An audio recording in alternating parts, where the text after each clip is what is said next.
February 1991. The desert night south of the Iraq-Kuwait border. A Soviet-built T-72 tank, commanded by a veteran of the Iran-Iraq War, sits in a defensive berm. Its 125mm smoothbore gun is the most feared tank weapon in the Middle East. Its crew believes they are hidden, waiting for the expected mass charge of American M1 Abrams tanks. They never see their killer. From over 2 miles away, a single 25mm armor-piercing discarding sabot round, fired from a vehicle 1/3 the tank's weight, slices through the darkness. It strikes the turret ring. A microsecond later, a second round follows the same path. The tank's ammunition cook-off is instantaneous, catastrophic. The killer is not a tank. It is the U.S. Army's M2 Bradley, an infantry fighting vehicle. In the command bunkers of Moscow, and in the minds of a generation of Soviet generals forged in Afghanistan, a fundamental tenet of their military faith, the supremacy of the main battle tank, just evaporated. Their war had ended. A new, terrifying benchmark for the next one had been set. It begins not with a roar but with a hum. The interior of the M2 Bradley is cramped, bathed in the eerie green glow of the gunner's sight. Outside, the Iraqi desert is pitch black, a void. Through the lens of the integrated sight unit, the world is rendered in gradients of heat. The gunner's eye is pressed against the rubber eyepiece. His finger rests lightly on the dual trigger. The first stage selects the 25mm Bushmaster chain gun. The second stage fires the TOW anti-tank missile. His target is not infantry. It is a T-72 main battle tank, hull down, its silhouette a stark white bloom against the cooler sand. The rangefinder pulses a laser. The digital readout glows, 3,750 meters. Beyond the effective range of the tank's own gun. The Bradley's turret whines with electric precision, minute adjustments fed by ballistic computer, crosswind sensor and laser data. The commander's voice is calm in the gunner's headset. Fire. A 3-round burst of 25mm APDS streaks across the emptiness. The time of flight is a lifetime. Then a silent flash on the thermal screen. A fountain of white-hot fragments. The T-72's own ammunition detonates, tearing its turret from the hull. In that silent, green-lit moment, a doctrine died. The Soviet General Staff, watching this footage weeks later, would feel a chill that had nothing to do with the Moscow winter. Their formidable tanks, the core of their combat power for half a century, had just been made obsolete by a vehicle they had dismissed as a mere battle taxi. The war they had prepared for was already lost, and the proof was playing out in the deserts of a distant, collapsing empire. The shock was absolute. The realization was slow and terrifying. For the Soviet High Command, the Afghan War had been a painful lesson in counterinsurgency. But what they witnessed in 1991 was something far worse. The total obsolescence of their conventional warfighting machine, delivered not by a pure tank, but by a supporting vehicle. To understand the depth of the Soviet shock, one must first understand the fortress of their military dogma. The Soviet Union did not just build tanks, it conceived a universe where the tank was the undisputed king. This was not a preference but a theology, born in the cataclysmic fires of the Eastern Front. The doctrine was deep battle. Its instrument was the armored fist, massive, concentrated formations of tanks designed to smash through NATO defenses in a relentless, overwhelming search. Quantity had a quality all its own. In this vision, infantry were secondary, meant to mop up and hold ground secured by steel. The BMP-1, fielded in the 1960s, was a revolutionary answer to a specific problem: how to keep infantry alive on the nuclear, chemical, and high-explosive hellscape of a European battlefield. It could keep pace with tanks, swim rivers, and offered protection from radiation and shrapnel. Its 73mm low-pressure gun was an afterthought, designed for suppressing bunkers, not fighting tanks. The BMP was a mobile infantry compartment, a battle taxi. It was not a tank killer. Then came Afghanistan. The mountains of the Hindu Kush presented a war the BMP was never designed to fight. There were no massive armored fronts. Only endless ambushes. The Mujahideen, armed initially with First World War-era rifles, soon wielded Chinese rocket-propelled grenades, Belgian machine guns and American-made Stinger missiles. The BMP's thin aluminum armor, sufficient against blast and fragments, became a death trap against shape-charge warheads. It earned grim nicknames, the metal coffin. Soviet tactics adapted painfully. They welded on extra layers of steel, sandbagged floors, and learned to keep infantry outside the vehicle, riding on top for a chance of survival during an ambush. The war became a brutal counterinsurgency, a grinding attrition of convoys and outposts. It strained the Soviet system, but it did not fundamentally break its faith in the tank. Afghanistan was seen as an aberration, a nasty asymmetric conflict fought in impossible terrain. The core mission, the great armored clash on the plains of Europe, remained unchallenged and pure in the minds of the General Staff. While the Soviets were bogged down in their high-altitude quagmire, a parallel evolution was happening on the other side of the Iron Curtain. The United States, licking its wounds from Vietnam, was undergoing a military and intellectual revolution. The lesson it drew was not of overwhelming mass, but of precision, intelligence, and technological overmatch. As the Soviet 40th Army deployed into Afghanistan in December 1979, the United States was already looking beyond the tank-centric warfare of its potential enemy. The trauma of Vietnam had spurred a renaissance in American military thought. The Army's new doctrine, airland battle, envisioned a fluid, nonlinear fight. Speed, initiative, and deep strikes would disrupt the Soviet rear before their armored steamroller could build momentum. In this doctrine, every element of the force had to be a sensor, a shooter, and a maneuver element. The old M113 armored personnel carrier, a simple aluminum box on tracks, was utterly inadequate for this new vision. The infantry needed a vehicle that could not only survive on the modern battlefield but dominate it. The quest for a mechanized infantry combat vehicle, MICV, was long and fraught. It was a battle of philosophies, protection versus mobility, firepower versus cost. The program that would become the Bradley emerged from this crucible. It was born from a stark requirement. It must be able to defeat the Soviet BMP and, critically, it must threaten the flank and rear of main battle tanks. This was a radical departure from the infantry taxi concept. The Bradley was to be a cavalry scout, an infantry carrier, and a tank killer all in one. The design was a series of aggressive compromises. Its aluminum armor, reinforced with steel laminate, was shaped to deflect rounds. It was lighter and faster than a tank but far more protected than the BMP. Its heart was its weapon system, the two-man turret. The 25mm M242 Bushmaster chain gun could fire single shots, or burst at 200 rounds per minute.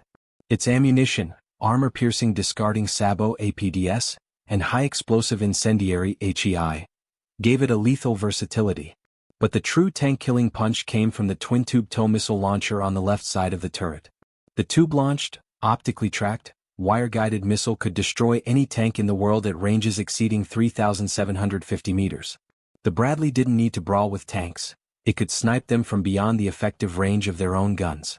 Yet the Bradley's most profound advantage was invisible. It was a node in a digital network. The gunner's integrated sight unit, ISU, combined a daylight optic, thermal imager, and laser rangefinder. The thermal sight in particular was a game-changer. It rendered the fog of war transparent, allowing engagement in total darkness, through smoke and in poor weather. The ballistic computer calculated firing solutions instantly. This was not merely a new vehicle, it was a manifestation of a new kind of warfare, one built on information superiority. By the late 1980s, as the Soviets conducted their agonizing withdrawal from Afghanistan, the M2 Bradley was rolling off American production lines in the thousands. Two armies, shaped by two very different wars, were on a collision course. The Soviet Union, bloodied by asymmetric conflict but still devout in its faith in armored mass. The United States, technologically ascendant, betting everything on precision, speed, and data. Their doctrines and the vehicles that embodied them would not clash directly. But they would meet in the desert, through the proxies the Soviets had armed and trained. The chasm between the Bradley and its Soviet counterparts was not merely one of steel and circuitry. It was a gulf in fundamental philosophy, reflected in every angle of its design and deployment. Inside a Soviet BMP, the crew of 3 and the infantry squad of 8 existed in separate, strained compartments. The vehicle commander was often also the squad leader, torn between directing his dismounts and fighting his vehicle. The gunner had a simple optical sight. Engagement was reactive, visceral, and close range. In Afghanistan, survival instinct often overrode doctrine, with infantry riding outside to avoid the coffin-like trap. The vehicle was a transport, a liability in a fight. The Bradley's crew of 3 was engineered as a single, integrated combat system. The commander sat in his own rotating cupola, with optics allowing a 360-degree view independent of the gunner. He could acquire a target, slave the gunner's sophisticated thermal sight to it with a button press, and command engagement, all while maintaining situational awareness. The gunner was not just a trigger puller, He was a systems operator, interpreting the world through a thermal camera, letting the computer calculate the firing solution. The driver had his own image intensifier for night movement. They operated in a climate-controlled, somewhat roomier space, connected by an intercom system. This reduced fatigue, increased alertness, and turned the vehicle into a proactive hunter. The 9 infantrymen in the rear were separate from this fight. They were the payload, delivered to the fight by a vehicle that had often already won it. Soviet doctrine placed BMPs behind the first echelon of tanks for follow-on support. They were part of a monolithic, crushing wave. Their job was to protect tanks from infantry, not to hunt tanks themselves. This linear thinking made them predictable. The Bradley rewrote the script. In the U.S. Army's cavalry squadrons and mechanized infantry units, Bradleys were not followers. They were the spearhead. Their speed and sensors made them ideal for reconnaissance and force. A troop of Bradleys would advance ahead of the main tank formations, using their thermal sights to find the enemy's positions at extreme range. Upon contact, they would not retreat. They would establish a hasty defense and engage. With TOW missiles, they could decimate an enemy armored advance from concealed positions before it ever reached the American tank lines. The 25mm chain gun with its APDS rounds could disable lighter armor and critically shred the tracks, optics and external systems of main battle tanks, mobility kills, and firepower kills that rendered the tank combat ineffective. The Bradley didn't just carry infantry to a fight. It created a lethal, mobile zone of denial that stretched for kilometers in front of the main force. It turned the traditional battlefield hierarchy on its head. The vehicle's very role was a shock to Soviet thinking. But the tools that enabled this revolution were even more alien to them, residing not in the size of the gun, but in the nature of sight itself. The true victory of the Bradley was secured not at the moment the trigger was pulled, but in the seconds, minutes, and hours before, through a technological supremacy that rendered the Soviet battlefield invisible to its own forces, and transparent to the Americans. The Soviet military valued night fighting, but their technology was based on active infrared. This required massive infrared searchlights that, to anyone with image intensification gear, lit up the vehicle like a beacon. Their later passive night sights offered limited range and clarity. In essence, the Soviet soldier fought in a constricted bubble of visibility. The Bradley's thermal imaging system, TIS, was a form of sorcery. It detected the minute differences in heat emitted by objects: a tank engine, a human body, the still warm ground where a vehicle had been parked hours before. It saw through darkness, fog, smoke, and light foliage. For a Bradley crew, night was not a hindrance, it was a tactical advantage. They could observe, target, and destroy enemy forces that had no idea they were even being watched. This created what military theorists call a decision-action loop, orders of magnitude faster than the enemy's. The Soviet crew would first know they were under attack when the rounds impacted. The fog of war, that fundamental chaos Clausewitz wrote of, had been partially lifted for one side only. This was not an incremental improvement. It was a fundamental rewriting of the rules of engagement. The Soviet GRU military intelligence was not ignorant of the M2 Bradley. They had technical specifications, dimensions, and estimated capabilities from espionage and observation at NATO exercises. But intelligence is useless without correct analysis.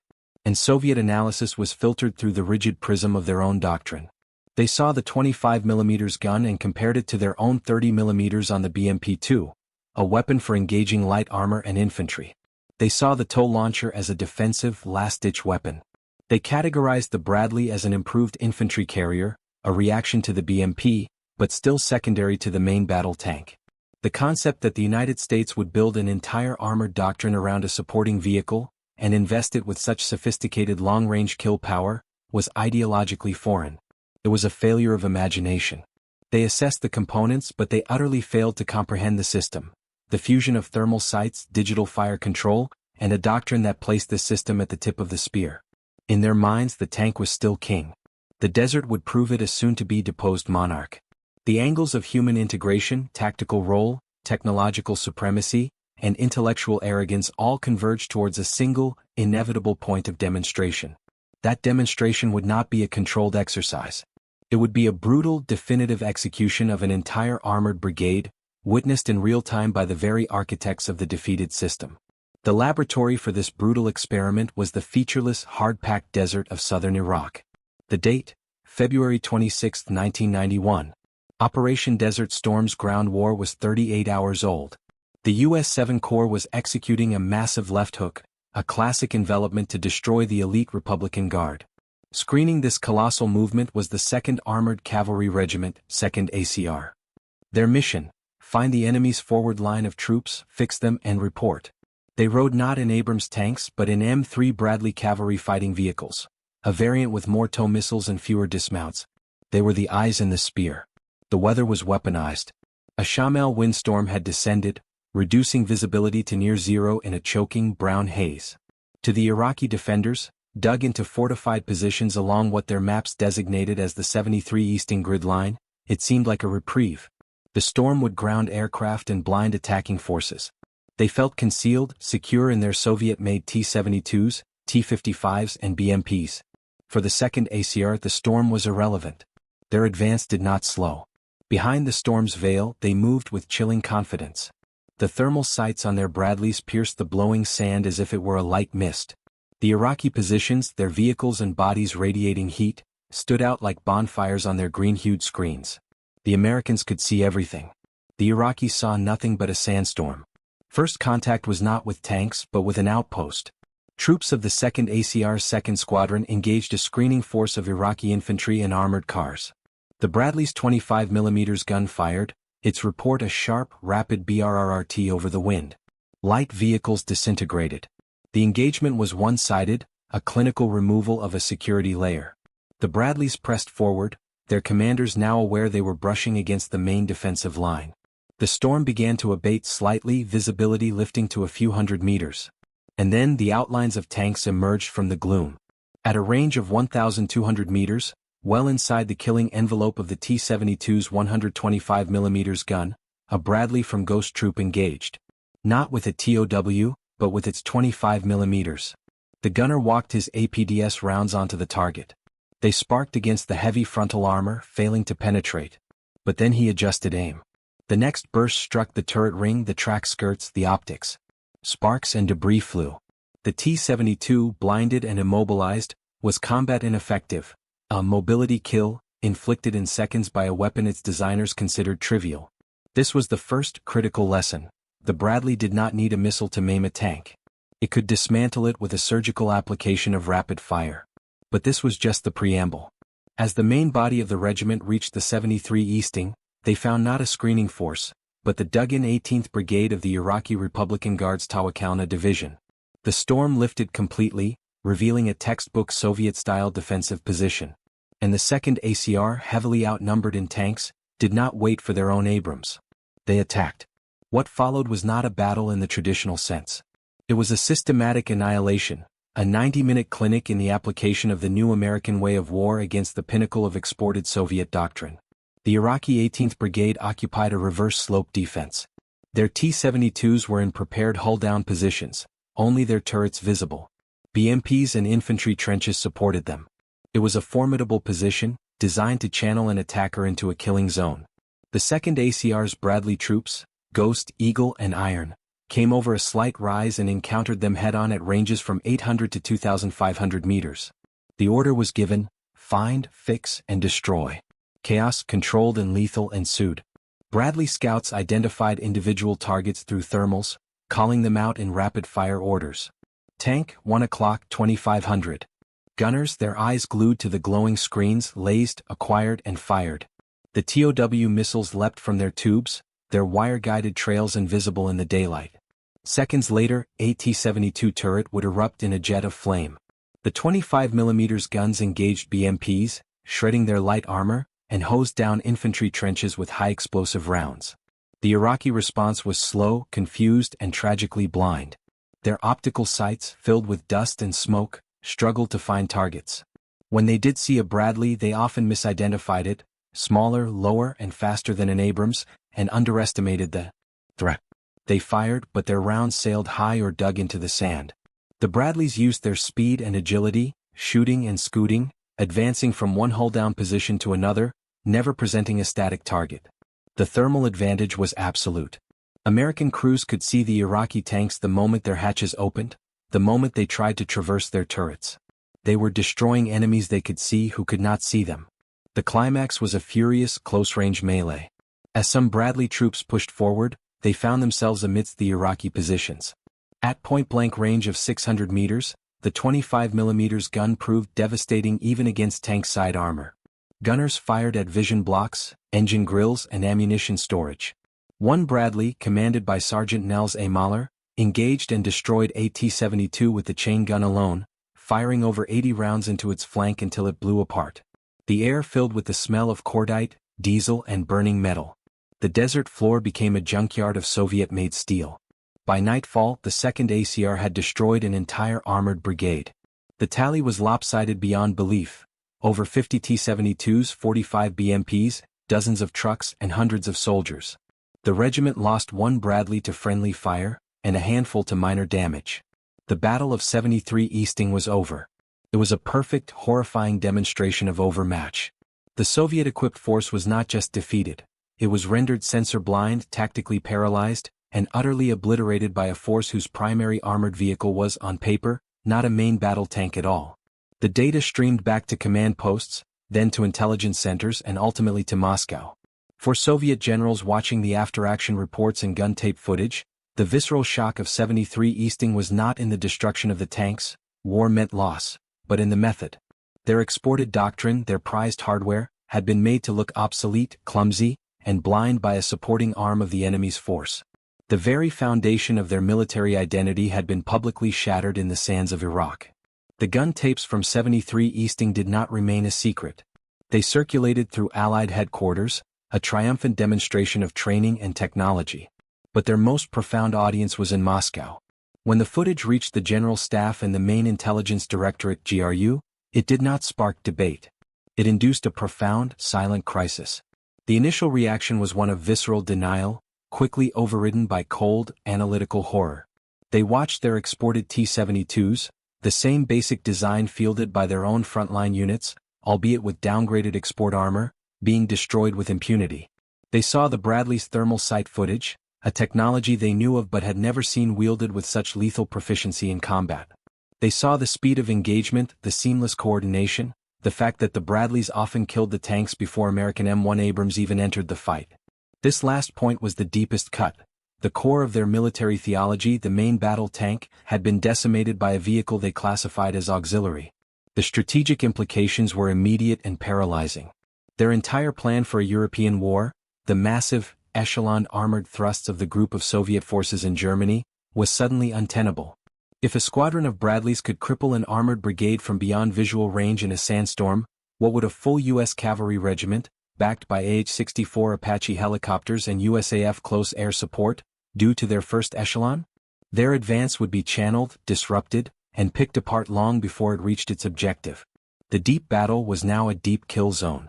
The correlation of forces, a metric they had calculated for decades based on tank and division counts, was now meaningless. Quality had not just matched quantity, it had rendered it irrelevant. Internally, the shock accelerated a chain reaction of institutional collapse.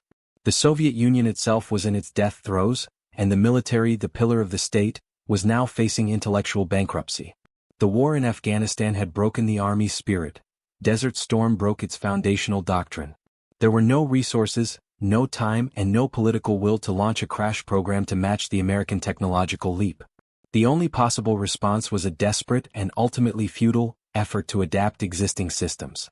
This led to a frantic patchwork response, a testament to a system realizing it had been left a generation behind.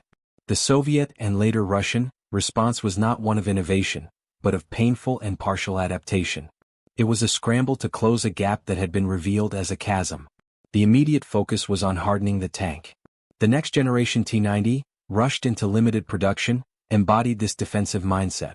It was fitted with Contact 5 explosive reactive armor, specifically designed to degrade the penetrating power of modern APF-SDS rounds like those fired by the M1 Abrams.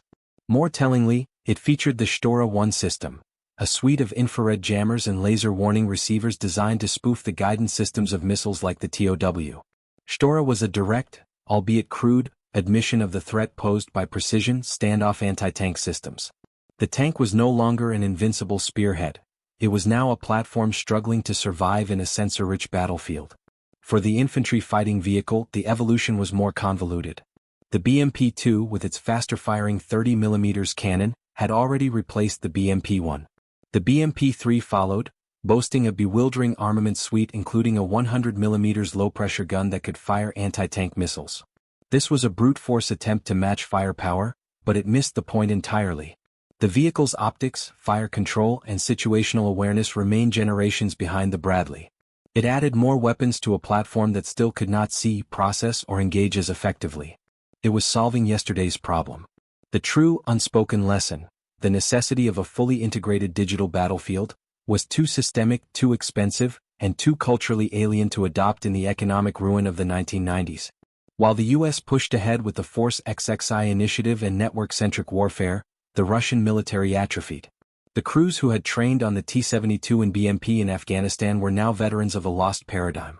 The blowback was comprehensive. For decades, the Soviet Union had built its foreign influence and economic power on arms exports. The performance of their equipment in Desert Storm, the T-72's burning, the BMP's shattered, crippled that market. Clients across the Middle East, Asia, and Africa began looking westward, or to new suppliers. The prestige of Soviet arms, a cornerstone of superpower status, had been incinerated on the 73 Easting. The battlefield in Iraq did not just defeat an Iraqi brigade, it invalidated an entire military-industrial ecosystem. The shockwaves would ripple through Russian military thinking for decades, fostering a deep-seated obsession with countering American technological overmatch, not by true emulation, but through asymmetric means: electronic warfare, long-range artillery, and information operations. The era of unquestioned armored mass was over, and the long, painful search for a new identity had begun. The burning T-72s of the 73 Easting were more than just casualties of a short, decisive war. They were funeral pyres for a monolithic way of thought. The M2 Bradley, a vehicle designed to support the tank, had instead revealed the tank's profound vulnerability in a new age of warfare. This was not merely a technical failure for the Soviets, it was a philosophical collapse. The Bradley's triumph was the triumph of a system. It was the physical expression of a military culture that valued individual initiative, decentralized decision-making, and the seamless fusion of sensor, shooter, and commander. It proved that the next great leap in combat power would not come from bigger guns or thicker armor, but from superior information, the ability to see first, understand first, and act first. The Soviet model, built on centralization, rigid doctrine, and sheer volume, was rendered obsolescent not by a peer, but by a precursor. For the veterans of the Soviet-Afghan War, the revelation carried a unique and bitter irony. They had endured a brutal conflict against an invisible, asymmetric enemy in the mountains. They returned home to a military establishment that dismissed those lessons as anomalies, clinging to the dogma of massed armor. Then, from the desert, came proof that the future belonged not to the visible fist, but to the unseen eye, a lesson their own war had hinted at, but their system refused to learn. The legacy of that February day in 1991 is etched into modern conflict.